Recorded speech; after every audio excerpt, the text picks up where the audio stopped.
இடம்பொருள் நேயர்களுக்கு வணக்கம். ஸோ இன்றைக்கி பார்த்தீங்க அப்படின்னா மகாநதி சீரியலில் நம்ம நினச்ச மாதிரி தான் நடக்குது சம்பவங்கள் எல்லாமே. இப்போ காவேரி மேலே பழி விழுந்தாச்சு. காவேரி மேலே எல்லாரும் கோபமாக இருக்காங்க. தாத்தாலேருந்து ஆரம்பித்து விஜய் வரைக்கும் எல்லாரும் உச்சக்கட்ட கோபத்தில் இருக்காங்க. இப்போ என்ன சொல்கிறாங்க அப்படின்னா இப்போ அஜய் நான் போய் ராகினியை போய் பார்க்க போகிறேங்கிறார். உடனே டெய் ஒரு நிமிஷம்டா அப்படிங்கும் போது என்ன போவேணாங்கிறீங்களா? அந்த குடும்பத்தோட எந்த உறவும் இருக்கக்கூடாது, ஒட்டு இருக்கக்கூடாது, உறவு இருக்கக்கூடாதுங்கிறீங்களா? என் நிச்சயதார்த்தத்தை கெடுத்துட்டு மட்டும் இப்படிலாம் பேசுறியா அப்படின்னு அன்பு பேச நான் அப்படிலாம் சொல்ல வரல அப்படின்னா நம்ம வா கிளம்பலாம் அப்படின்னு சொல்லிட்டு இருக்காரு சித்தி கிட்டக்க அன்பு.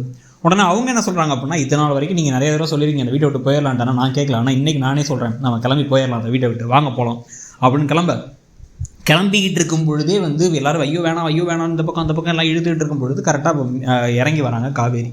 இதை பார்க்குறாங்க. பார்த்துட்டு அவங்களுக்கு என்ன சொல்கிறனே தெரில. ஒன்றா அவங்க பேசாமல் நடந்து அந்த பக்கமாக போயிடுறாங்க. பார்த்தியா இவ்வளோ பெரிய கலவரம் நடந்துகிட்டு இருக்கு, எல்லாத்துக்கும் காரணம் அவள் தான், அதை கூட பார்த்துட்டு கண்டுக்காத மாதிரி போகிறா பாருங்க, இவளுக்கு போய் சப்போர்ட் பண்ணுறீங்களா நீங்கள் அப்படின்னு பாட்டி தாத்தாவை பார்த்து கேட்க, தாத்தா ஒரு பார்வை பார்க்குறாரு. என்ன சொல்கிறேன்னு அவருக்கே தெரில. தயவு செஞ்சு போவேன், நான் இங்கே இருங்க சித்தப்பானா என்ன சித்தப்பாங்கிற, இப்போ தான் உறவு முறையெல்லாம் தெரியுதா, என்னைக்கு அந்த மாதிரிலாம் மதிச்சிருக்கடி, மதிக்காமல் தானே சுற்றிக்கிட்டு இருந்தீங்க உங்கள் இதில். இப்போ இப்போ விஷயம் பண்ணதுக்கான தண்டனை அப்படிங்கிற ஒரு விஷயம் இருக்குல்ல. இப்போ நான் வீட்டை விட்டு போவேன்னா இப்போ அவளை வீட்டை விட்டு அனுப்பிடுவியா? ஒன்றும் இல்லாத வீட்டிலேருந்து வந்த அவளை இப்போ அவளை தானே தலையில் தூக்கி வச்சு ஆடி அவள் முடிவு பண்ணுவா. அவன் இந்த நிச்சயத்தை நடக்கூடாதுன்னு முடிவு பண்ணுவா, கெடுப்பா, எல்லாத்தையும் விடுவா. அவளை யாரும் எதுவும் கேட்க மாட்டீங்க, அவள் பேசாமல் கிளம்பி வெளில போகிறா, பரவாயில்லையா அப்படின்னு கொந்தளிச்சுக்கிட்டு இருக்க. ஐயோ இல்லை சித்தப்பா அப்படிங்க, எனக்கு ஒன்றுமே தெரியாது, இது எல்லாமே உங்களுக்கு எப்படி இப்போ திடீர்னு ஷாக் ஆகுதோ அதே மாதிரி தான் எனக்கும் ஷாக் ஆகுது.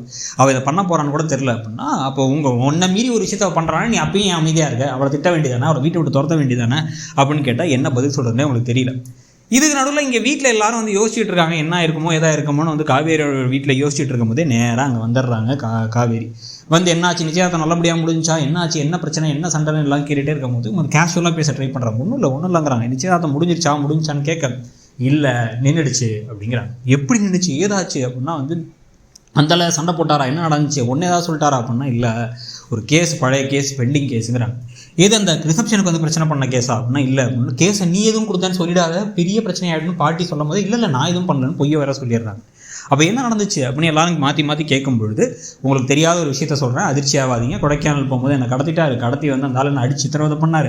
அப்போ என் புருஷன் தான் காப்பாற்றினார், அப்பா அவர் கொடுத்த கேஸு அப்படின்ன உடனே இதை ஏன் என்கிட்ட முன்னாடியே சொல்லலைன்னா நீங்கள் பதறிடுவீங்க, அப்போல்லாம் என்னை வீட்டுக்குள்ளே நீ சேர்த்துக்க மாட்டீங்க, அதனால தான் அப்போ சொல்லாமல் இருந்தேன் அப்படிங்கிறாங்க. உடனே இது எல்லாத்தையும் கேட்டுட்டு எல்லாரும் ஷாக் ஆகும். உனக்கு இதில் சம்மந்தம் இல்லைன்னா இல்லைங்கிறாங்க. யமுனாவால் தாங்கிக்கவே முடியல. ஐயோ இதெல்லாம் முடிஞ்சு நம்ம ரூட்டெல்லாம் கிளியர் ஆகும் நிவின் கூடன்னு பார்த்தா இப்படி ஆகிடுச்சே அப்படின்னு அவங்க வேறு சோகமாயிட்டாங்க. உடனே எதுக்கு ஒன்றை போய் கடத்தணும் அப்படி இப்படின்னு பேசிகிட்டு இருக்கும்போது யமுனா தனியாக சோகமாக போய் உட்காந்துக்கிறாங்க. இதுக்கு நடுவில் ஒன்றும் கவலைப்படாதீங்க, என் பிரச்சனையை நான் பார்த்துக்கிறேன், ஒன்றும் பிரச்சனை இல்லைன்னு கிளம்பி வந்துடுறாங்க காவேரி. இந்த விஷயத்தை நிவினுக்கு கால் பண்ணி யமுனா சொல்கிறாங்க, இப்படி கல்யாணம் நின்றுடுச்சு, நிச்சயதார்த்தம் நின்றுடுச்சு அப்படின்னு. சந்தோஷம் எனக்கு. அவள் வீட்டில் போய் ஏதாவது பிரச்சனை பண்ணுவா காவேரிக்கு நினச்சேன். நல்ல வேலை காவேரி வாழ்க்கை நிம்மதியாக இருக்க போது, காவேரிக்கு எந்த பிரச்சனையும் வரப்போகிறது இல்லைன்னு கேட்கும் போதே எனக்கு சந்தோஷமாக இருக்குது அப்படின்னு மன திருப்தி ஆயிடுறாங்க. அதை கேட்டு இன்னும் யமுனா சோகமாயிடுறாங்க. அப்போ இன்னும் காவேரி வாழ்க்கையை பற்றியே யோசிக்கிறாரு, நம்மளை பற்றி யோசிக்க மாட்டாருன்ட்டு. அவங்க ஃபோனை வச்சோடனே யார்கிட்ட பேசுகிறேன்னு கங்கா கேட்க, உடனே இல்லை நான் ஃப்ரெண்டுக்கிட்ட பேசுகிறேன்னு சொல்லும் பொழுதே ஃபோனை பிடிங்கி பார்த்துட்றாங்க. நிவின்ட்ட நீ ஏன் பேசுகிறேன்னா, நமக்கு தெரிஞ்சவர் தானே, அவர்கிட்ட விஷயத்த சொன்னேன் அப்படின்னா அது அவருக்கு எப்படி வேணால் தெரிஞ்சுட்டு போகுது, அவரால் அந்த வீட்டுக்கு வந்த பிரச்சனைகள் போதும், தேவையில்லாத பிரச்சனை நீயும் சிக்கிக்காத, இனிமேல் அவன்கிட்ட பேசாதன்னு சொல்லிட்டு போயிடுறாங்க. இதுக்கு நடுவில் ஊஞ்சலில் சோகமாக உட்காந்துருக்க காவேரியை ஊஞ்சலை எட்டி வச்சுட்டு போகிறாரு விஜய். எது கேமரா கோவப்படுறீங்க அப்படின்னா, ஆமாம் நீ என்ன காரியம் செஞ்சுருக்க, உங்க கூட இருக்கிறதுக்கு எனக்கு கடுப்பாக இருக்குது, எவ்வளோ மோசமான விஷயத்தை செஞ்சு வச்சிருக்க, எவ்வளோ பெரிய விஷயம் செஞ்சுருக்க, இந்த குடும்பத்துக்கு எவ்வளோ பெரிய நிம்மதி இல்லாதனத்தை கொண்டு வந்திருக்கேன்னு உனக்கு தெரியுமா அப்படின்னா, அந்த குடும்பத்துக்காக தானே பண்ணேன், எனக்கு கூட தான் பயமாக இருக்குது, எனக்கு அவ்வளோ தூரம் பண்ண ஒருத்தரோட இந்த வீட்டு கூட்டெல்லாம் நீங்கள் நினைக்கிறீங்கல்ல, என்னை கடத்திட்டு போனவரோட அப்படிங்கும்போது இந்த மாதிரி வீக்கான ஆர்கியூமெண்ட்லாம் கொடுக்காதங்கிறாரு இவர். உடனே நான் எனக்காக பண்ணல, இது நம்ம குடும்பத்துக்காக பண்ணேன் அப்படின்னா, குடும்பத்துக்காக பண்ணுறதுக்கு நீ யார், இந்த கல்யாணமே ஒரு சும்மா கல்யாணம், நம்ம ரெண்டு பேரும் பண்ணதே ஏதோ இந்த குடும்பத்துக்காக ஒரு நடிக்கிறோம் அவ்வளோதான், ஏன்னா நிஜமாக உன வாழ அந்த வீட்டு கூட்டம் தான் அப்படின்னு கொந்தளிக்க அப்படியே ஷாக் ஆகி கண் கலங்கி நிற்கிறாங்க காவேரி. ஸோ இன்றைக்கி நடந்த பிரச்சனையை பற்றி உங்களுடைய கருத்து என்ன, இந்த விஷயத்தில் யார் மேலே சரி தப்பு நீங்கள் நினைக்கிறீங்கிறத சொல்லுங்கள். தேங்க்யூ.